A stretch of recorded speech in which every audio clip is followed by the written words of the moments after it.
So here I am with previewing the next ladder season's map pool. So we have a solid mixture of the types of maps, as you can see here listed in the Reddit post, or the overall changes. We got 2 macro, 2 standard, 2 rush, and 1 freestyle. So whatever you want. And let's check them out. So first of all, we got Golden Aura, which is a macro map, and it actually has a very pleasing palette. I quite like this. It's very pretty. I don't know if that's water. I don't think so. But it is very pretty. Got some pinks in there too. Aesthetics are important, all, okay? Jeez. But actually looking at it, so we have obviously just 1v1. You have some corner bases that, are asymmetrical actually. Not just in the color palette, but also the fact that one has gold, one has minerals. Interesting. And actually, it is a completely asymmetrical map this way. Very different plateau and terrain over here than over here. So that is interesting. So that gives you what? 1, 2, 3, 4 guaranteed bases on high grounds, which obviously you have to still be in position to use that high ground. Then you have no bases on the low ground. No, this is a base. That's a base. This is a base. Yeah. They look like they're entombed almost. Are they entombed? No, it's just the way that it looks on the map, I think. Anyway, then you have far more contentious bases on the low grounds. Then you have a risky base to take. There is a Zelnaga over it, if you can see there. So there's not one over on the top right. So that's a safer contested base to take.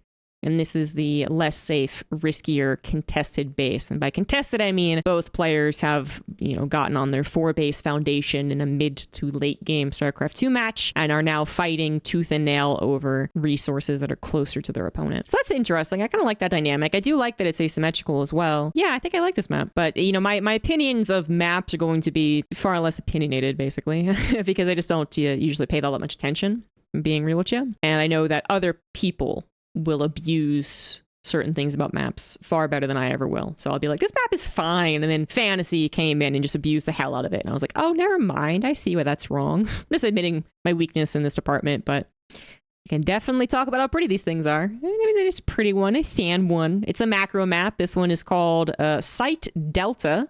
Oh, that's right there. And another 1v1. We do have symmetry this time around. How many secure bases do you get? Well, you get your natural, then you are forced to go into a low ground situation, back up to the high ground for 3rd and 4th base, or whichever one you take is your 3rd and 4th. And then it gets still not all that contested towards a 5th, but the low ground, high ground dynamic is very important. And the real contested bases are, I guess, like these ones. I can see this being interesting. This looks like it's a very large map. I mean, it's a macro map, right? So I'm guessing there aren't too many super abusive tank spots. Map makers have gotten pretty good about making sure there's nothing glaringly obvious incorrect. That tank can shoot that hatchery from a super overpowered position. Map makers are pretty good about that now, so I don't even usually check for it. We got destructible rocks, no Zelnagas that I can see, but I can't zoom in, so I don't know. And destructible rocks do open up the pathway in the middle, so it's a much, much shorter map. Okay, no problems there, I think. Next, we have Oceanborn, which is a standard map, which I guess means, it's going to play out to 4 bases most of the time, but doesn't encourage 5 or 6 base scenarios, I think would be what I say is standard, and obviously nothing weird dynamic-wise, like rocks breaking Zelnagas. So 1v1, symmetrical, and we got high ground, 2nd and 3rd base. Okay. It's the 4th that's going to be way more contested. This 4th kind of starts pushing you towards your opponent's attack path. This 4th is on the low grounds. Although to have the Terran move over here, I guess I always think in TVZ, I'm going to be honest. Not just because I didn't play Protoss for a while, I guess, but I have for the last 8 years. But also just I feel like Protoss used to be an issue map design wise as far as our force fields too effective. It hasn't really been an issue in years. So the issues that I always think of first for maps are tank positions, and that goes to TVZ and TVP actually, but TVZ is the classic one, I guess. So the Terran probably not going to get too many opportunities to push all the way down here to then bombard this base. If they push in down here, they have to go through a little choke, which is very far away from that base, so can't imagine tanks are hitting from here to here, for instance. They maybe can hit the gas geyser, actually, which I think is fine. And then as far as the Protoss perspective does go, I mean, you do have to be looking at how easy it is to capture these 3 bases, because they have less mobility even with recall. So, I mean, I think the last one was a little more questionable as to reaching towards your 4th. But the first one had high ground up to 4 bases. This one's high ground on 3 bases. It usually lends itself to being pretty easy to take. And and not too many humongous concaves around the thirds either. Sure, problems against Zergs. So I'm fine with this map too. This map is excellent. I think this is amazing. This is the map that I want. Okay, there we go. Yeah, beautiful. Oh wow, it is colorful. That is Barney inspired. Good lord. The more I look at it, the more it horrifies me. I don't like it. I don't like it. There's too many colors. I feel like I'm living in the Teletubby land or something, man. This is too much. Probably not going to be as much of an issue when I'm actually in the game, but oh lord. Bright purple. Bright, bright, bright.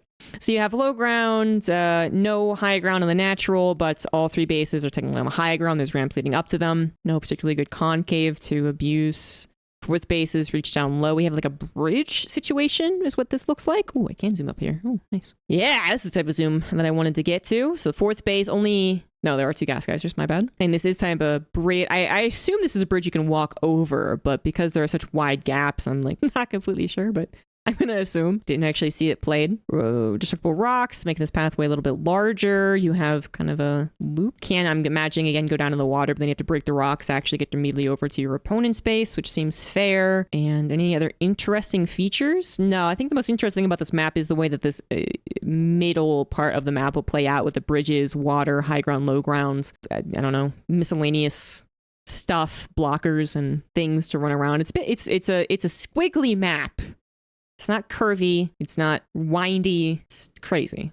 It's crazy is what it is. But we like crazy. I can like crazy. It's actually a standard map. It just feels like it's kind of crazy. This is the rush map Solaris. And so by rush, I think there's a certain amount of time it has to take it from high ground to high ground main base. I don't know what that certain amount of time is. We got a Rich Vespian Geyser as a possible, technically a possible fourth. But, I'm assuming that's going to be very easily attacked by your opponents. 1, 2, 3, 4, 5, 6, 7. Kind of getting 7 bases on your side of the map and then split base scenario, which I think is fine. We were kind of moving over to 7.5 or 8 bases like per player, and that was, I think, getting too much. I also feel like a lot of these maps, maybe not, I'm only just now looking at it, but this map, at the very least, I was going to say, not a lot of dead space, which I think has also become more of a factor in map design than we've really paid attention to, but I'm not going to super get into that. But obviously, in terms of where you can park things, there's still plenty of time, plenty of space to park stuff, and there's maybe even a space to park like your Oracle back here. So that's not, too much of an issue. But there's been maps that have had the entire, if this is the mini map, then there's like a border of an inch where there's just no playable space, besides, again, stacking your buildings over there. And that's been kind of weird. But anywho, aside from that, we do have a lot of destructible rocks opening up pathways, so making it even faster to your opponent. But then, say you break down these rocks, you still got to go up this ramp with these rocks. So some interesting designs. Moving on to the other rush map, Hard Lead or Hard Lead. We have 1v1. Symmetry. I don't see any golds or Rich Vespian Geysers. They don't pop up at me at the very least. Oh, here we go. Oh, I could have just been using my mouse scroll the entire time. Go out on your natural. Your third actually looks a little complicated to take, to be honest. Because when I just am a little afraid, I suppose, thinking of Protoss. Their natural is here. Their defenses are over here. An attack down the middle somehow. So Terran player goes, I guess, down here, down there, and then around here. It's going to take a little while, but should they actually abuse this particular location, they're going to split that the Protoss defenses pretty harshly if they get, Widow Mines and tanks sieged up right here. So that's a little concerning. Protoss players on the current map pool have done a pretty good job of making sure that a shield battery is available on both bases, or they've even figured out how to make the shield battery kind of accommodate both bases to a certain extent. It's usually in a more forward position, so a little more vulnerable, but if they're prepared, they're prepared. But this is really jutting out. I mean, you wouldn't put a shield battery over here and plan to defend it, even if you knew the attack was going to be coming in that way. That'd be pretty hard to really do, because just a simple 8 Marine drop would really disrupt you. I don't know. This actually seems like a difficult map, because it's also a rush map. I imagine the distance between here, let's see, rally your arm units here, right, into base, and then you get over here. Probably not that big of a trek. I don't know. It's the only one where I'm like a little question mark, as you can tell. So I mean, I don't actually know if this is all going to be issues or not, but okay, this is interesting. So this is the freestyle map, which means whatever the hell you want. And this is a freestyle map. Wow. I applaud the differences. This is very different. So you have a lot. Well, this is a great map as an example of what I was just talking about, where you have like an inch of the actual like playable zone. The rest of this is just going to be for floating buildings and medevacs. And that just means that the map dimensions are maybe labeled as larger than they are, but the actual playable map is smaller. And unless these mountains block, there is a lot of dead space. I imagine there's some actual blockers for air units involved. I'm actually curious if those air blocker they're invisible or they're intuitive. You know, the mountain maybe is intuitive. You can't go past this mountain, but then this section looks like less intuitive. I don't know. Got to play that one out. Otherwise, besides that, you know, we have going low ground. Your natural actually has something going on here. This looks like it could be mined out and destroyed. Not sure what's going on right there. Hard to tell. And you can break down your rocks actually to completely turn yourself in on 2 bases. You're right. That is interesting. And with all those safety features, I mean, I guess it's effectively a very safe 2-base setup. Getting to your 3rd base, though, unless you actually mine out here, I suppose, then you can get a 3rd base that is also still protected because rocks are here. And even if the rocks are broken, that's a very small choke. But you can be shelled at, I suppose, by tanks around here. So it's not exactly a safe 3rd. 3rd would probably go here. And then that would be your 4th.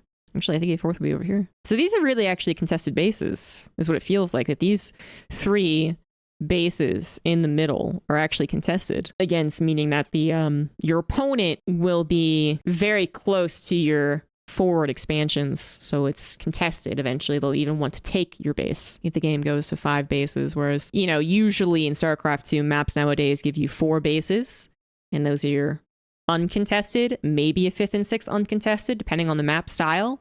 And then the other bases are split map scenarios. But this is, yeah, I could see this being 4 bases gotten most of the time. But even here we have a tank abuse spot on top of these 4th gassers. Yeah, sure. Geysers, gases. This is very interesting. To actually get on the low ground, you have one place to get into the low ground. And then if you want to get back onto the high grounds, it's quite a trek. Obviously, you can lift if you're tearing a bunch of medevacs, but the other races aren't going to be able to reposition high ground, low ground very quickly. We have blockers going into these corner bases as well. That's very interesting. And the corner bases have a lot of space. I mean, it would not be unreasonable to say that some other maps would have used this entire space for another base. I think that actually could have happened, but choosing not to, obviously, making these a little less vulnerable to the tanks on the low grounds. It certainly is a freestyle map, and I'm very happy to see that. I do wonder what will happen on all the matchups for this one. Can't call it, but I'm excited for what it could mean. I'd say the only maps that I weren't the biggest fan of are the rush maps, I think, a little bit. But yeah, otherwise, maybe an exciting map pick. Maybe an exciting map pool, or somewhat exciting. Or, because you do have so many vetoes, maybe this just gets vetoed every single time. Forgot that was an option. Well, interesting. A card led flow of units, with vision. I mean, you get to see some descriptions from the map makers when you go to this page here, which is the voting page. If you guys did not vote for the maps, you can't complain too much. But as usual, we'll see what the professionals end up achieving on these maps, and then many of us will do poor imitations of it, and so the balance of the maps will probably not be so much of an issue for the people watching this video. And it's more so of just whether or not you have fun on them, and I think a lot of the maps do look fun, or at the very least they're aesthetically pleasing. So there you have it, the new maps for the next season of StarCraft 2. Did you enjoy them? Do you hate them? Do you wish you had voted? Whatever. Comment down below, and I'll see you guys later for more StarCraft, as well as whatever other video game I'm doing. Bye-bye.